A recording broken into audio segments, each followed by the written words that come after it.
Welcome, everybody, to episode 54 of UnHacked, the show for business owners who know the best way to deal with the cybercrime is what? To get unhacked? No, to prevent it. I'm Justin Shelley, joined by Bryan and Mario. Each week, we break down the practical moves you need to protect your business. Clear, simple, proven work. Listen in, take action, and keep your businesses unhacked. Guys, let's do some quick intros. Bryan, tell me who you are, what you do, and who you do it for. Bryan Lachapelle with B4 Networks, based out of beautiful Niagara Region, Ontario, Canada. We help business owners remove the frustrations and headaches that come with dealing with cybersecurity and technology in their business. Excellent. I love it. Mario, you're up. Mario Zaki, CEO of Mastech IT, located in New Jersey, about 15 miles away from Manhattan. We try to stay out of there as much as we can. We work with small to medium-sized businesses, keep them safe from not just Justin's Russian hackers, but all the other hackers. And we specialize with keeping business owners, giving them the ability to sleep better at night. Listen, I've only dealt with Russians. They're it's my only area of expertise. I know there's ones in China. I know that. I know they're everywhere. In fact, I think we probably have 2 or 3 of them on this show right now, if we're being honest. So, if you ask my 9-year-old son, they're usually not from Mexico. He doesn't think Mexicans could ever be hackers, by the way. I don't know where to go with that, but moving on. Moving on. Like I said, Justin Shelley, CEO of Phoenix IT Advisors. And yes, I do. I protect businesses from the Russian hackers, from government fines and penalties, and from them greedy bastard attorneys that are coming and hoover everything else up if you do get hacked. So we want to keep you unhacked. Now, Mario, you've got us a special guest today. Tell us what's going on.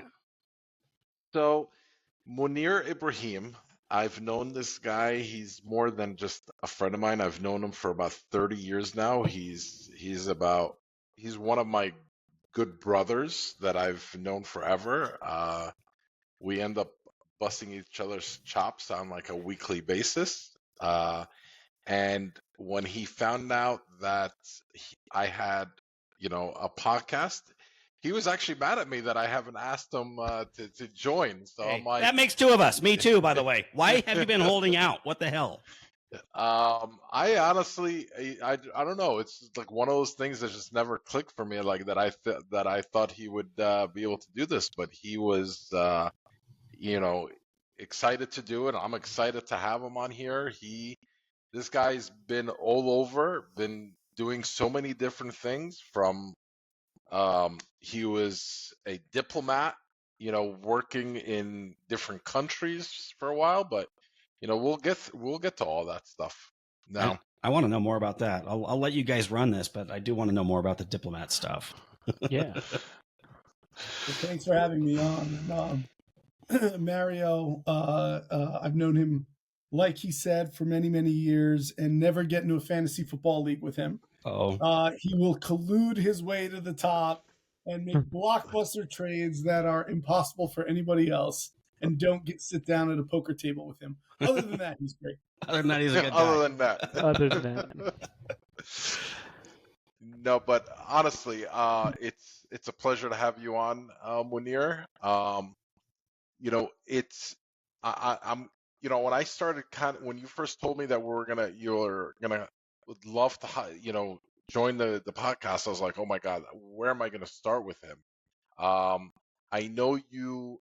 Right now, you work with TruePic, which works deeply in preventing deepfakes and stuff like that, which I'll have you explain in a little bit. Prior to that, you were working for the U.S. government as a diplomat. You did a TED Talk on how long ago was that? It was 2019. God, that was 6 years ago. 6 years ago. Yeah. He's done it all, and this, what was it? A week or 2 ago, we went out for a couple drinks, and we were just talking about this stuff for about, I don't know, easily 2-3 hours, and it was great. So, why don't you introduce yourself? Yeah, thanks guys for having me on. Mounir Ibrahim. I'm currently the Chief Communications Officer and Head of Public Affairs for TruePic. We're a technology company, and we focus on image and data authentication. We see that as very much the antidote and the opposite side of the coin to synthetic media and deepfakes, which we can get into. As Mario noted, prior to this, I've been with TruePic now for 7 years. Prior to that, I was a foreign service officer with the U.S. Department of State. That is a U.S. diplomat for the better part of a decade, served around the world in a variety of countries, conflict zones like Syria, Bogota, Colombia, shorter stints in Istanbul, Turkey, and my last stint was at the U.S. mission to the United Nations here in New York, which is where I'm based. And it was really my time as a diplomat that led me into this world. And that might be a little counterintuitive. I do not have the technical chops that you guys do. I don't code. I've never built a computer. I still have trouble hooking up my kids' like HDMI cables to the TV. But what I saw in my prior life as a diplomat is the relevance and the importance that digital content, images and videos, played in, quite frankly, some of the highest levels of governmental and multilateral decision making, where an image or a video from a conflict zone would lead to dramatic debate and serious life and death decisions. What I also saw in that time was the inability to authenticate and prove that that image or video is in fact authentic led to dramatic issues. Most specifically, when I was on the ground in Damascus, Syria in 2010 and 2011, which is now ages ago. It seems like yesterday to me. You may have heard of the term Arab Spring, which took over in 2010, which was a wave of pro-democracy movements across the Middle East. And it happened in Syria. And I was the guy at the U.S. Embassy that was tracking all of this. I would go to the protests, observe it, come back and write the reports back to Washington. And I saw a lot of real stuff. I saw people being beaten, arrested, shot at. I've run from gunshots and AK-47s. And I saw this all with my own eyes. We suspended operations. We shut down our embassy, and I continued to work that issue, the Syrian conflict, from Washington, a variety of other locations. But what I saw is those images and videos that people risked their lives to take with their smartphones would enter into public debate, like in the UN Security Council, only for bad actors, those who wanted to deny the reality on the ground, just say, oh, well, those images are fake. Those videos are fake. Now, this is 2015, 2016, when I was at the UN, 2017. This is before AI. This is when we operated in a world that is known. Have you ever heard the term cheap fakes? I have not. I saw that in your notes, though, so I'm curious. Yeah. So a cheap fake is largely considered a rudimentary change to an image or a video. Photoshop, right? Changing the metadata, the time or the date, cropping a face out and putting a face in. This is like old school visual deception, which can still be highly, highly effective, by the way. Yeah, like me with a six-pack or something like that. Yeah, exactly. That's what I do on my wedding photos. I just do that. But so this was at the time where it wasn't just as simple as entering in a prompt and boom, now you have a realistic lifelike image. So what we saw was, even back then, those arguments were highly, highly effective, where nation states would stop and stall entire investigations, everything from attacks on schools and hospitals to chemical weapons use to all these things that I was dealing with, by simply calling into question the authenticity of that digital content. It drove me and pretty much any other diplomat that worked on the issue insane, but particularly me, because I was on the ground and I saw it happening. Yeah. So don't tell me it's fake. I saw it. I ran from it. And I knew people there. I knew people that were candidly killed and jailed and tortured. And So it really drove me nuts. And I started thinking, like, there's got to be a way to prove an image is real, right? Spoiler alert, there is no way to prove an image is real after it is captured. And we'll get into that. So I started looking around for some way to authenticate digital content, and I stumble onto this company called TruePic. And I see this TechCrunch article, I believe it's TechCrunch, where it said San Diego startup raises $1 million seed funding to fight fake photos on Tinder. And here I am at the United Nations, and I find our CEO, who's now my boss, and I hit him up on LinkedIn. It's a 2-person, 3-person company at the time. And I said, hey, can I get your Tinder fighting technology to the US government and to the Syrians on the ground? And he writes me back immediately, and he's like, whoa, let's get on a phone call. And, what I found out is the founder and our CEO, they came from the private sector, right? They came from Goldman Sachs and the insurance world, and they saw the same problems I was seeing in like life and death conflict zones. They saw it in insurance claims. They saw it in audits. They saw it in peer-to-peer commerce, where people were being defrauded daily simply because of fake digital content. And that's how I kind of made that bridge, that jump from diplomacy into image authentication. And the kind of one takeaway I would posture here is we rely on digital content in every aspect of life, whether it is a war crime, an online dating photo, or an insurance claim, and everything in between. We are literally making decisions, financial, personal, and even governmental decisions based off the pixels and the MP4s we are watching. And if we cannot know the provenance, that's a key word. That means the history and the origins and the creation of that content, we are in trouble, whether personally, professionally, or from a governmental standpoint. So that's a very long-winded kind of intro there. So it's not just, when we're talking about like businesses with like videos that we have to, protect out there, but it's other like businesses like you mentioned, insurance agent. I know we talked about this 2 weeks ago, before we started getting, too many drinks in the beginning of the conversation. The conversation got good. Yeah, we were talking about like, some customers for TruePic are like insurance companies that no longer need to use people to go on site to assess like the damage and stuff like that. They have it built into the platform where they can authenticate it through there. Could you talk a little bit about that? Yeah, sure. So, TruePic, we build and deploy workflow systems around our image authentication technology, right? So that allows any organization or company to basically request and receive digital content, images, videos, audio from any smartphone in the world.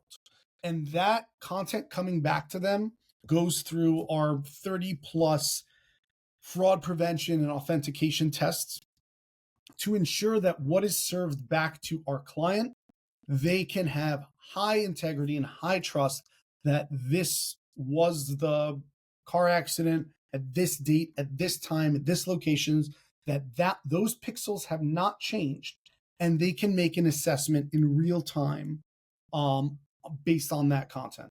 So this has a variety of utility based on different use cases, right?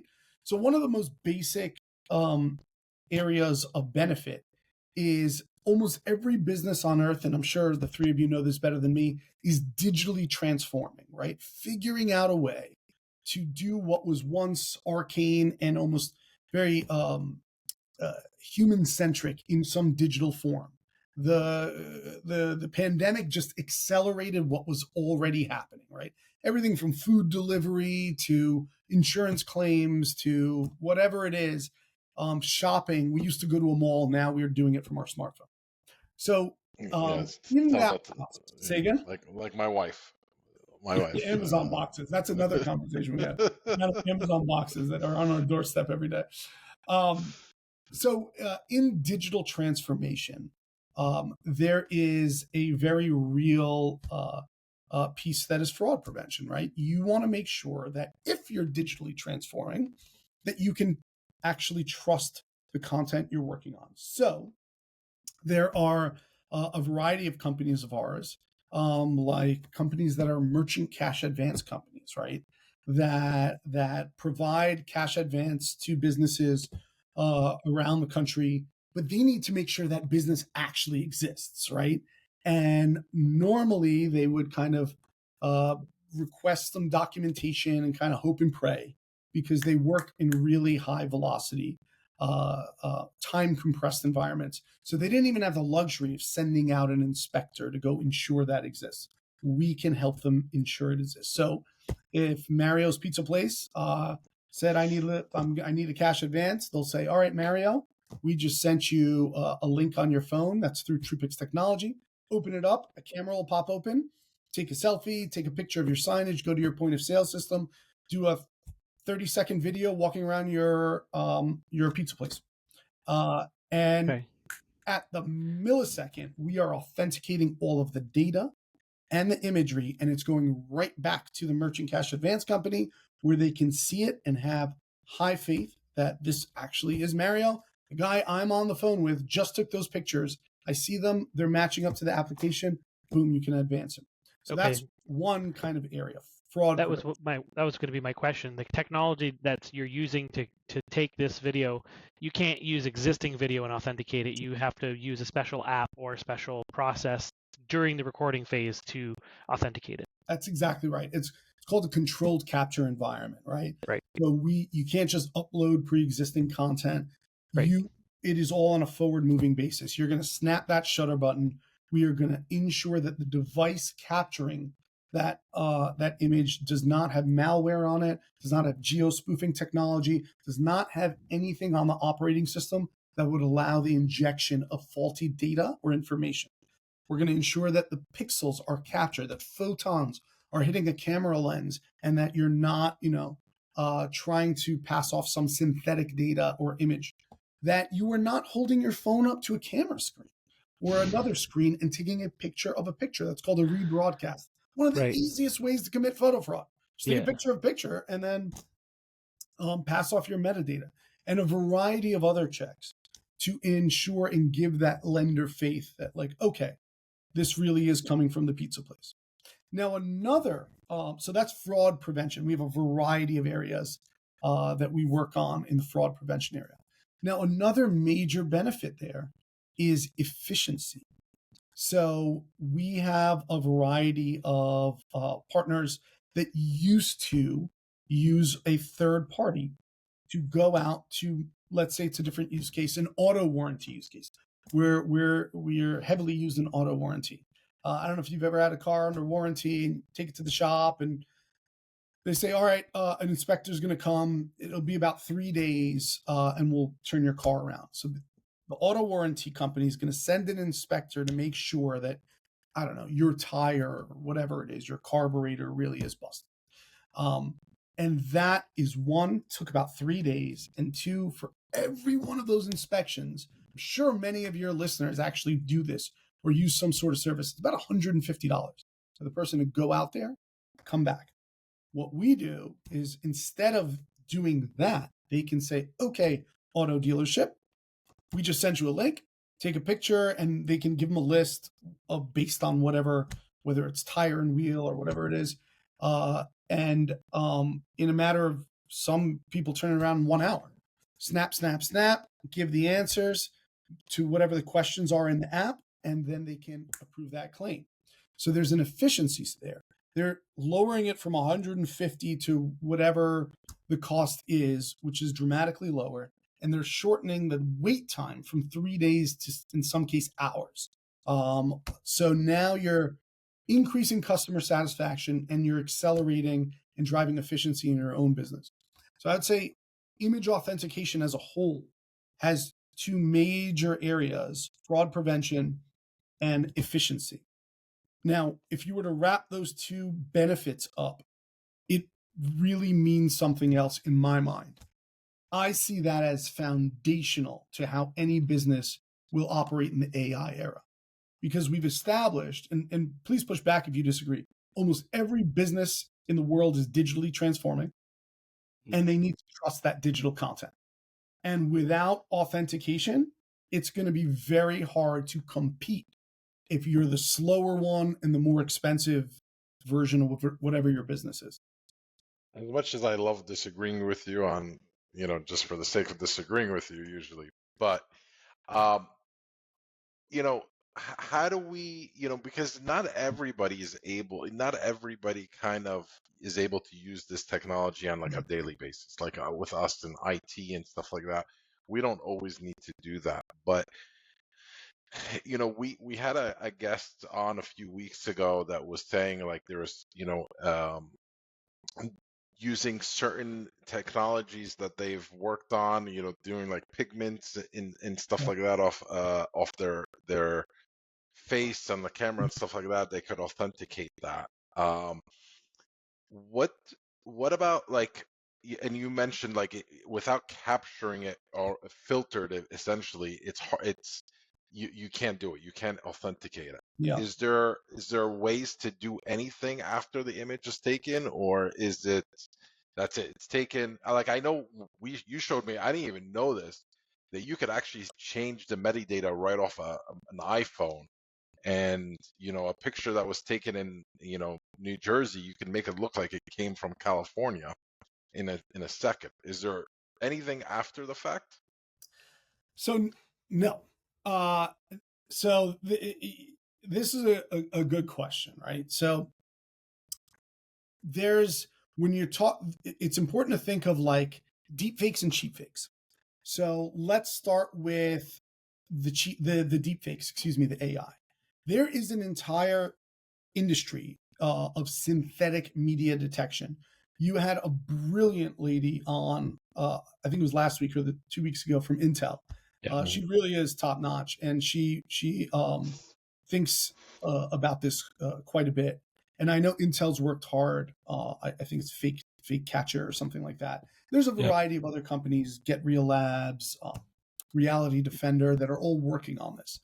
I would posit that, and I think most of them would agree, that synthetic media detection is impossible in real time and at scale. Because if there was some detector that anybody could take anything off of line and drop it into a website and it's going to tell you, yep, it's real, no, it's fake, you would need an accuracy level of 99.9999999%. And I believe the best detectors are barely touching 90%. And that's usually on a trained data set, not an open data set. What's the difference? Can you tell us the difference between those? Either a specific set of images, let's say, it's the same, 1 million images that you're training off constantly. So your detector is going to get smarter. Mm-hmm. An open data set is just any image that I could possibly serve it from the internet. So it's going to always see different permutations and not have trained on it. So then it's going to lower your averages. So that, and part of the reason for this is in the name artificial intelligence or machine learning, right? One of the main ways that you're going to create synthetic media are GANs, right? Generative adversarial networks. There's two neural networks, and one is synthesizing, creating the fake image, and one is detecting it. And the detection side is telling the synthesis side how it detected it, so that the synthesis side gets better, and then it spits out another image. And then the detection side will say, aha, I found this. And it's going to tell the synthesis side. And it goes 1,000 times an hour, constantly. That is why synthesis is always getting better. There are other models known as like diffusion models that operate the same way. They learn from how they created the last image. So synthesis will always be ahead of detection when it comes to AI.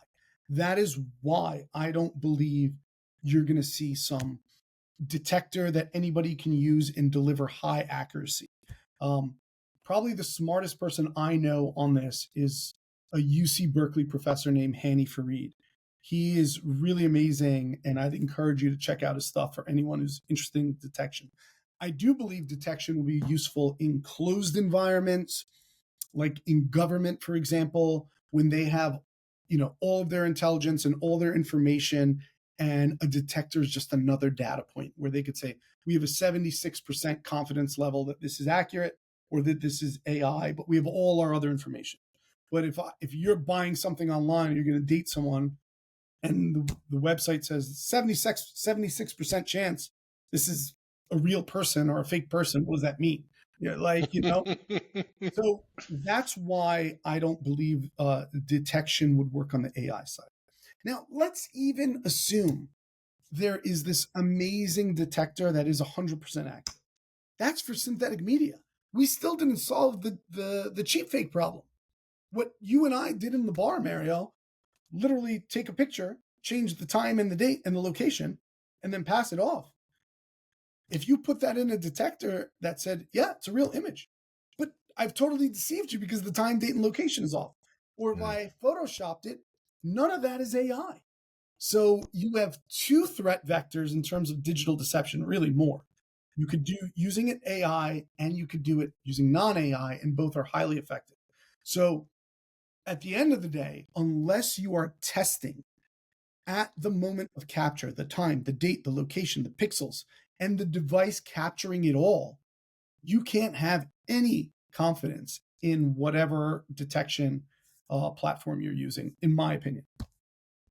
See, Justin, when we talked, 2 weeks ago, at the end of the podcast, I told you, I'm like, oh, I guess we're not doomed after all. We thought that there's some silver linings. No, we're talking to Mounir. I think we're back to doomed. We're back to doomed. We're back to doomed. I would love to.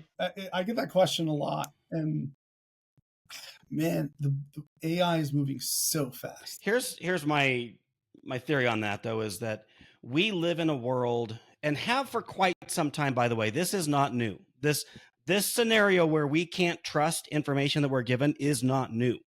In fact, it goes back to the wiring of our brains. We are wired to trust in a way that connects us to other people. We want to trust. Look at religion, politics, nationalism, race, gender, all of these things. We're wired to look at information that confirms our individual beliefs, biases, and whatever. That's a survival tactic. So now the more if we back up the internet, right? Social media, Google search, Yahoo, all of these things have been designed for years, decades, to feed us whatever the hell it is we want to believe. So the real danger here in my mind isn't even the technology, it's the dome. It's our brain that wants to believe this stuff.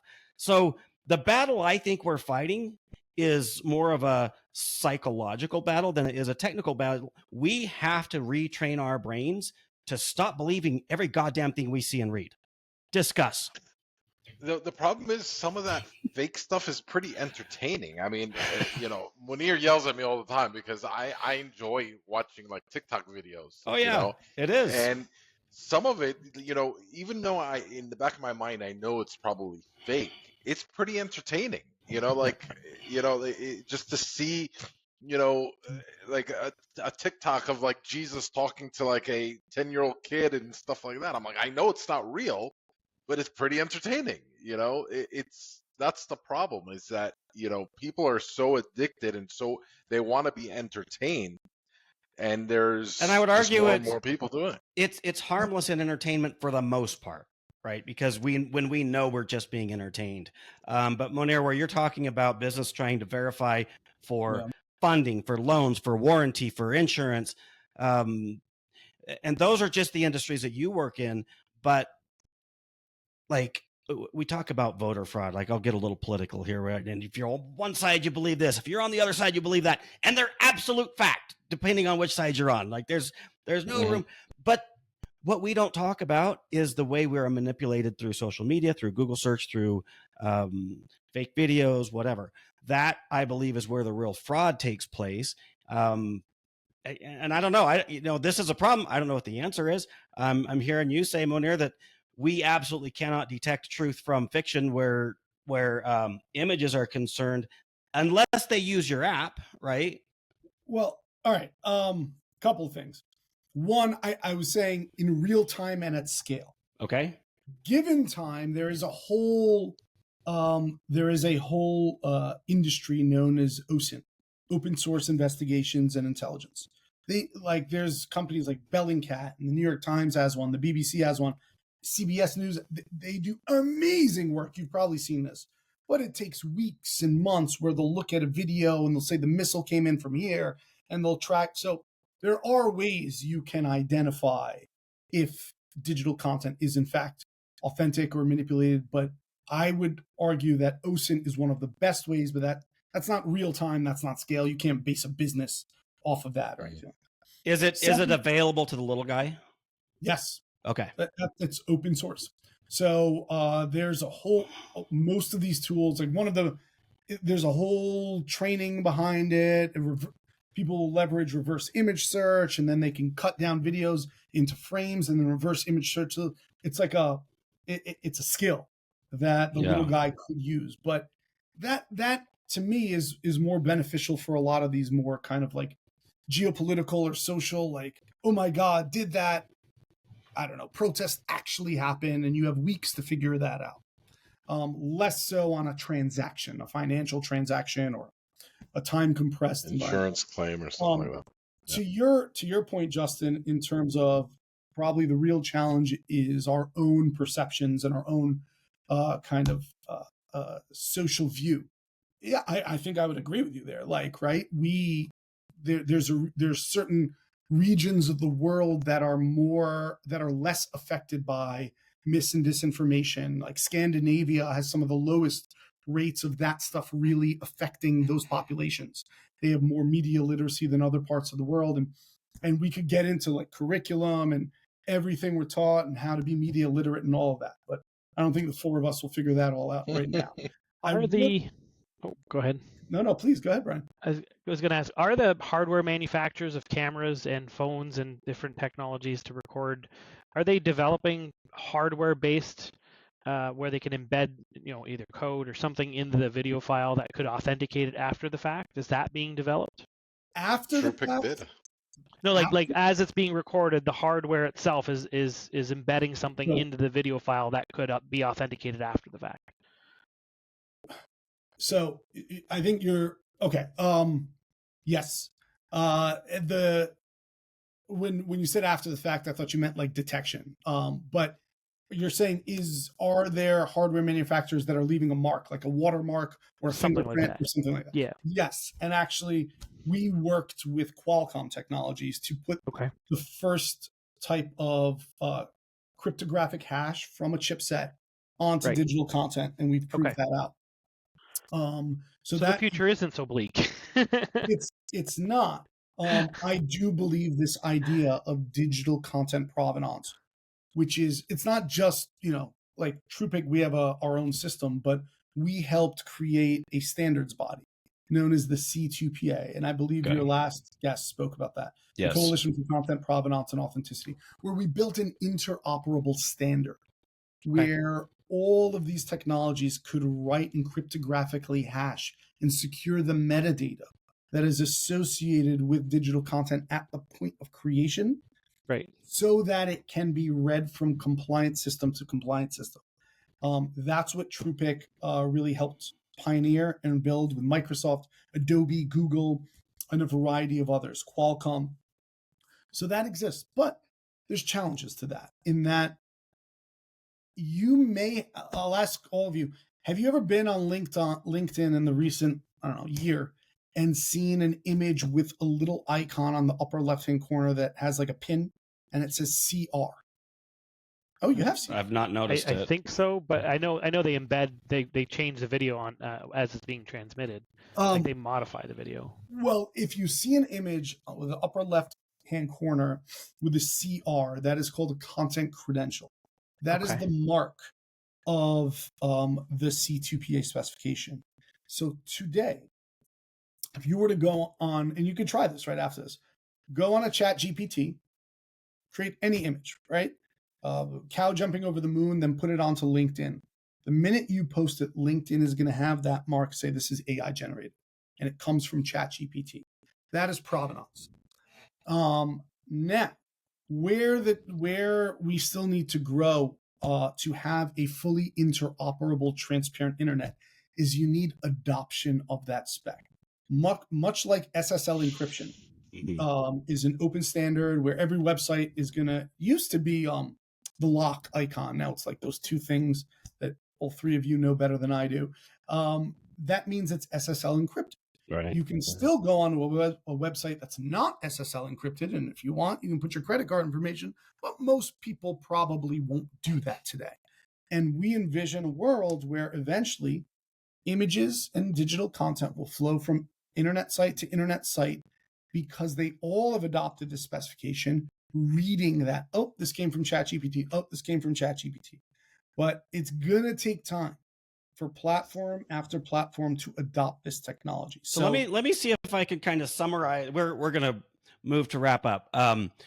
What I'm hearing is there's hopelessness, fear, dread, and doom.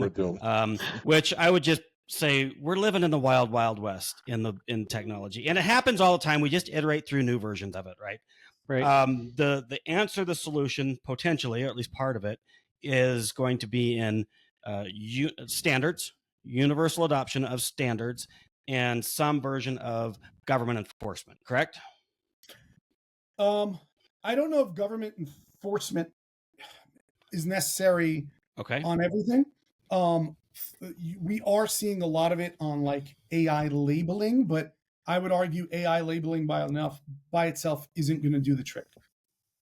Businesses, if we're talking to businesses, they need to ensure that their workflows are bringing in authentic content.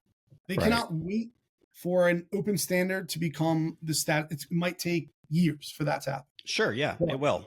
If we're talking about general society, I think we will eventually, at some point in the future, I cannot predict when, will have more transparency and provenance, showing the history of digital content. It's not going to tell you it's real or it's fake. It's going to say this image came from a Sony camera. This image came from Adobe Firefly or Photoshop. Right. You make your own decisions. I do believe we're going to go into that world. And we're always behind. That's just the way this has played out. We look at like the internet right now, largely every website on the internet is secure, HTTPS. You can see it right in the URL. That's relatively recent, is like for as long as the internet's been around. It took a while for that to be adopted, to start protecting the information that we were just blasting all over the place. Passwords, usernames and passwords, social security numbers, all this stuff was just being thrown out there, unprotected, unencrypted, until relatively recently, right? So I think if I were to pick up my crystal ball and look at, okay, we are in the wild, wild west where it comes to images, video, like this content that we're creating. But I think that the dust will settle. I give it 3 to 5 years. I think it settles to a large extent, not perfect, but to a large extent. What are your thoughts on that? But the government did do something, right? Like, they did. They just came out a couple of days ago with the Take It Down Act, right? So the Take It Down Act is actually a really good piece of legislation. I actually testified at the U.S. Senate in November, and the woman who really helped lead that was right next to me. She's from New Jersey, actually. Really smart lady. Her daughter was a victim of this, actually. But the Take It Down Act, though, what that actually stipulates is that if there is a piece of NCII, non-consensual intimate imagery or non-consensual pornography that is placed on a platform and the platform is notified, I think they have 24 or 48 hours to take it down. Great. We all support that. That's a good thing. But that's not going to stop the deception on like businesses, on fake insurance claims and fake receipts. And what I said at the beginning, we've digitized everything in our lives. And there's going to be this gap in period of time, I don't know how long, for many years, where businesses are going to be operating and flying blind because there is so much pressure to digitally transform. You don't have the luxury to operate an insurance company or a lending company today the way you did 15 years ago and just have adjusters drive everywhere. You're going to be the slowest one, the most expensive one, and you're going to lose market share. So you need to digitally transform. How do you do that on digital content that you can't trust? Yeah. Well, right now, I think you're the answer to that problem in those specific industries. In those industries. Yeah. And if you take all the precautions up front, which I mean, I love that it's out there. You know, Well, outside of those businesses, like a company like us, small business, with a little podcast like this, any recommendations? I know there's certain things like that we were talking about, like my face, my body, my ass, something like that, right? And what was what was the name of the Not familiar with those, but I would encourage you, any small kind of audit your own procedures, right? And if there are any areas where you are relying on your clients or your partners to submit any form of digital content for your documentation, you really need to think about authentication. Or if you are relying on in-person, now it goes back to the efficiency. You're probably spending too much time or money. At the same time, there's certainly, I'm sure you have AI experts. There's a lot of ways AI can help your small business, and I'm sure you guys have all covered that too. So there is a flip side of that coin. But wherever you're operating and making decisions off of digital content, you really need to start thinking about authentic. It's just too easy, man. Like even things like receipts. If you have your employees submitting receipts for like reimbursement for gas, oh yeah, you can go on a chat GPT today and give me a fake, I don't know, George Washington Bridge toll receipt. Give me 20 of them. I saw somebody do that, a Walmart receipt, and it even checked out. I don't remember how they, it passed all the tests. It's just, and like, even if it's a little bit off and you are the reviewer and you have like 100 people, you got to review their expense reports. Are you really going to, like, with the magnifying glass, look at the $89 receipt at Walmart? Or just going to pass it through? I mean, there's a lot of breakdowns in the workflow. It's like I said, wild, wild west, guys. Let's go ahead and wrap up. We're going to go with key takeaways. And let's try to stay as far away from doom and gloom as we can, even though there is a version of it that's real. We'll just fake it. All right, Bryan, if you had to summarize everything, this is it. This is all your clients and prospects we're going to see. What do they need to know? For me, it would be just that basically what Mounir said, if you're going to be using digital content to authenticate any kind of process in your business, just look at making sure you authenticate the information and have a system in place to be able to do that, whatever that looks like. That's all I have. Sorry. No, that's kind of it. Mario, what are your thoughts? Key takeaway for me is that if you are doing a lot of manual, like in-person stuff, that it is time to add some digital flavor into the workflow, but doing it with caution, doing it with security in place, just like we say every week. Do everything with security in mind. Yeah. Okay, Mounir, like I slaughtered your name. That's how everybody's going to remember that by. What's your summary? Your key takeaway for business owners? 15 seconds or less. What do they need to know about this whole episode? I would leave with one piece of optimism. We spoke about authentication in terms of efficiency and safeguarding and security. I also think you can expand your business dramatically using this. Yeah. This allows you to be in more cities and more countries than you would ever have to. We have lenders that used to only lend in their geographic area because that's where they could get to. Now they can lend across the country because now there are systems that allow them to test if you're lending against assets or businesses or whatever, and know that pizza place in California is legit. That car dealership in California is legit. So now you can actually expand your business using these services. Absolutely. And that is the beauty of technology.